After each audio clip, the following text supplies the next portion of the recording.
گرفتار کیا، اور گرفتار کرنے کے بعد اس نے کہا کہ بتاؤ محمد صلی اللہ علیہ وسلم اللہ کے نبی ہیں؟ اس نے کہا ہاں بے شک محمد رسول اللہ صلی اللہ علیہ وسلم اللہ کے نبی ہیں۔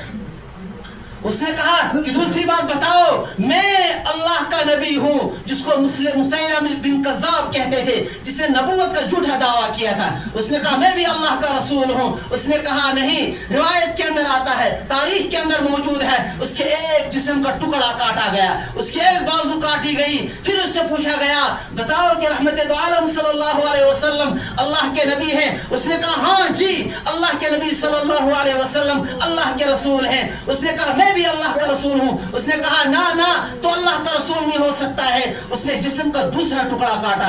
تاریخ گواہ ہے حضرت یاسر رضی اللہ تعالیٰ عنہ کے پورے جسم کے ٹکڑے اسی طرح کاٹے جاتے ہیں، لیکن کلمہ ایمان سے باز نہ آئے، ایمان کو نہیں چھوڑا۔ حالانکہ اس حالت میں اگر وہ کلمہ کفر کہتے شریعت اجازت دیتی ہے، لیکن اس حالت میں اپنی جان دے دی، لیکن کلمہ کفر نہیں کہا۔ تھوڑا سا آگے چلے جائیے، یہ 72 آدمیوں کا قافلہ چلا جاتا ہے، پھر یہ موسم حج میں واپس آتا آئندہ سال، اور رحمت دو عالم صلی اللہ علیہ وسلم سے کہتا ہے کہ ہمارے یہاں مدینے کے اندر الحمدللہ اوس اور خزرج کے اندر اسلام پھیل چکا ہے، لیکن اب ہمیں ضرورت ہے کہ ہمیں کوئی قرآن پڑھنے والا ہونا چاہیے۔ ہمیں کوئی بھی دیجئے کہ جو ہمیں اسلام کی تعلیم، شریعت کی تعلیم، قرآن کی تعلیم دے اور ہمارا امام بنے۔